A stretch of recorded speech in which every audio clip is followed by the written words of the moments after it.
Assalamualaikum warahmatullahi wabarakatuh. Perkenalkan, nama saya Aisyah Aminujaya. Saya dari Prodi Hukum Ekonomi Syariah kelas 2G dengan NIM 222111269.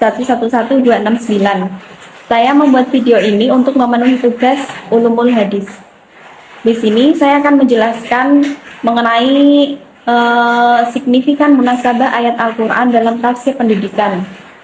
Nah, pemahaman terhadap Al-Quran dalam menafsirkan surat serta ayat dalam Al-Quran tidak bisa terlepas dari pemahaman mengenai hubungan ayat dengan ayat atau surat dengan surat lainnya. Dalam konteks pengembangan ilmu, khususnya ilmu pendidikan, Al-Quran ini merupakan salah satu sumber rujukan. Salah satu hal penting yang harus dipahami pada proses penafsiran Al-Quran atau penafsiran ayat ini yang berhubungan dengan pendidikan adalah munasabah al-ayat wa al-sunnah, atau bisa disebut dengan korelasi ayat dan surat. Al-Quran ini memiliki kemukjizatan berupa hubungan antara bagian-bagiannya. Setiap surat memiliki hubungan dengan surat sebelumnya atau sesudahnya. Demikian pula, setiap ayat berkaitan dengan ayat sebelumnya dan setelahnya. Keterkaitan, hubungan, dan kesatuan ini terdapat dalam makna dan tema, sehingga terjadi penyempurnaan antara satu tema dengan tema lainnya. Nah, salah satu contoh aplikasi penerapan munasabah Al-Quran ini adalah berkenaan dengan pencapaian tujuan tertinggi, yaitu keridhaan Allah. Tema ini berhubungan dengan istilah aums dan ghayah dalam tujuan pendidikan. Hal ini diasumsikan bahwa ibadah dan khalifah merupakan tujuan umum, bukan tujuan tertinggi dalam pendidikan. Salah satu ayat yang diteliti adalah Quran Surat Al-Najm ayat 26. Nah, dalam Quran Surat Al-Najm ayat 26 ini menjelaskan, mempercayai bahwa Al-Quran adalah benar wahyu Allah, beriman kepada Allah, tidak berbuat musyrik, tidak menuruti hawa nafsu, dan prasangka menggapai harapan hanya kepada Allah Subhanahu wa Ta'ala. Berbuat kebaikan dengan tidak melakukan dosa besar dan kecil, tidak cenderung hanya pada kehidupan duniawi. Analisis terhadap Quran Surat Al-Najm ayat 26 menjadi salah satu contoh penarikan makna ayat dalam konteks munasabah, baik dengan ayat sebelumnya maupun ayat setelahnya. Ayat ini diposisikan berhubungan pemahaman mengenai tujuan pendidikan. Dalam kaitan tafsir pendidikan, tema pendidikan, khususnya tujuan pendidikan, dapat diruntut dan dimaknai ulang dengan menggunakan pendekatan tafsir. Dalam konteks pendidikan, pemahaman tujuan ini menjadi penting dibahas berkenaan dengan pemikiran tujuan pendidikan dalam perspektif Islam.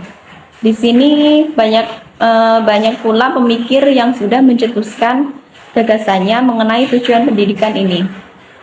Di sini saya mengambil dari pendapat Ibnu Khaldun, yaitu dia merumuskan bahwa tujuan pendidikan Islam terbagi atas dua macam.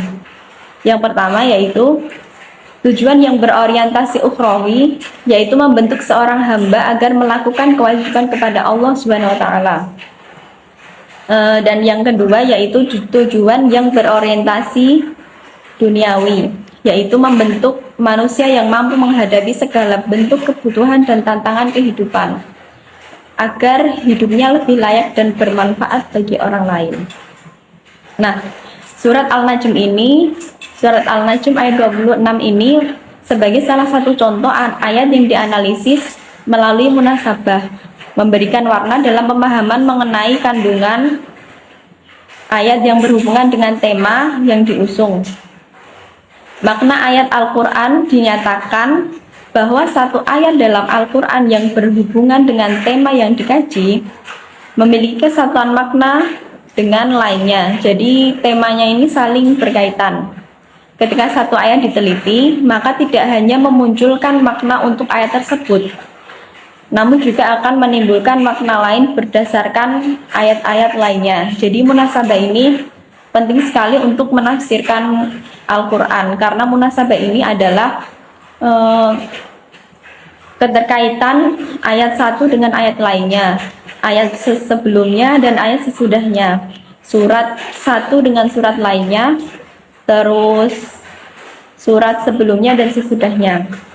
Nah, dari kesimpulan materi yang saya sampaikan yaitu pemahaman mengenai tema yang dikembangkan dalam pendidikan ini dapat diperdalam dengan menggunakan metode munasabah al-ayat Al-Quran, atau tadi yang sudah saya jelaskan ya, munasabah itu apa. Satu ayat Al-Quran berdasarkan penelitian munasabah ini tidak berdiri sendiri, tetapi ia memiliki ketersambungan dengan pernyataan ayat lainnya, baik sebelum, setelah maupun dengan surat lainnya. Nah, metode munasabah ini memiliki aspek penting dalam menangkap, mengurangi, maupun mengubah konsep yang dikaji. Kajian mengenai tema yang diusung dalam pendidikan dan penerapan piranti penafsiran akan menjadi berhubungan untuk ditegaskan bahwa yang pertama, peneliti dapat mengeksplorasi konsep dan turunnya dalam pemahaman yang mendalam bagi tema yang dibahas. Yang kedua, tema konsep atau makna yang mengitarinya dihubungkan ayat Al-Quran dan maknanya, sehingga memunculkan singgungan makna yang berdekatan. Yang ketiga, menyusun sebuah pemahaman baru, reformulasi atau makna lain yang lebih lengkap dengan interkoneksi tema yang dibahas dengan makna ayat yang ditelusuri. Ketiga hal ini dapat memodifikasi pemaknaan tema pendidikan yang mendekatkan kembali dengan pandangan Al-Quran. Nah, di sini kan salah satu pengembangan ilmu khususnya pendidikan ini, Al-Quran ini merupakan salah satu sumber rujukan. Jadinya ilmu pendidikan ini merujuk pada isi Al-Quran ya. Nah, munasabah ini digunakan dalam proses penafsiran Al-Quran karena munasabah ini tidak tergantung pada ayat 1. Jadinya ayat 1 dan ayat lainnya itu saling berhubungan. Nah, seperti yang tadi saya jelaskan bahwa munasabah ini adalah ketersambungan ayat 1 dengan ayat lainnya, ketersambungan ayat sebelumnya dan ayat sesudahnya, surat 1 dengan surat lainnya, dan surat sebelumnya dan surat sesudahnya. Jadi munasabah ini penting sekali ya untuk menafsirkan Al-Quran ini. Cukup sekian dari yang saya sampaikan, cukup sekian. Apabila ada kesalahan kata, perkataan ataupun perbuatan, saya mohon maaf dengan sebesar-besarnya, karena manusia ini tidak ada yang sempurna. Cukup sekian dari saya. Wassalamualaikum warahmatullahi wabarakatuh.